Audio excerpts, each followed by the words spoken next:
అండి ఈరోజు lunch special చుక్కకూర పప్పు ఎగ్. మరి మీరేం చేసుకున్నారో లంచ్లోకి కామెంట్ ద్వారా తెలపండి. ముందుగా కుక్కర్ తీసుకొని 1 అవర్ నానబెట్టుకున్న కందిపప్పు, టమాటాలు, చుక్కకూర, పసుపు, కారం వేసుకొని స్టవ్ ఆన్ చేసుకొని 5-6 విజిల్ వచ్చాక ఆవిరంతా పోయాక ఉప్పు వేసుకొని మెత్తగా ఎనుపుకొని ఒక 2 నిమిషాలు ఉడికించుకోవాలి. ఇప్పుడు స్టవ్ ఆన్ చేసుకొని ప్యాన్ పెట్టుకొని ఆయిల్ వేసుకొని తాలింపు గింజలు, ఉల్లిపాయలు, చిన్నులపాయ, కరివేపాకు, ఎండుమిరపకాయ కూడా వేసుకొని తాలింపు వేయిన తర్వాత కొంచెం ఇంగు కూడా వేసుకొని మనం ముందుగా ఉడికించుకున్న చుక్కకూరలో తాలింపు అంతా వేసుకొని ఒకసారి బాగా కలుపుకొని ఉప్పు, కారం, పులుపు అన్ని అడ్జస్ట్ చేసుకుంటే టేస్టీగా చుక్కకూర పప్పు రెడీ అవుతుంది.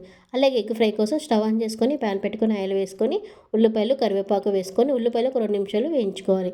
తగినంత ఉప్పు, పసుపు కూడా వేసుకొని మరొకసారి బాగా కలుపుకొని ఒక నిమిషం బాగా వేగిన తర్వాత పావు స్పూన్ కారము, పావు స్పూన్ గరం మసాలా, ధనియాల పొడి కూడా వేసుకొని ఒకసారి బాగా కలుపుకొని ఉడికించుకున్న కోడిగుడ్లను గుండ్రంగా కట్ చేసుకొని అన్ని పెట్టుకొని ఒక నిమిషం 2 వైపులు వేయించుకుంటే ఎంతో టేస్టీగా ఎగ్ ఫ్రై కూడా రెడీ అవుతుంది. ఇలా సర్వ్ చేసుకొని చాలా టేస్టీగా ఉంటుంది. ఈ వీడియో మీకు నచ్చితే లైక్ చేయండి, షేర్ చేయండి,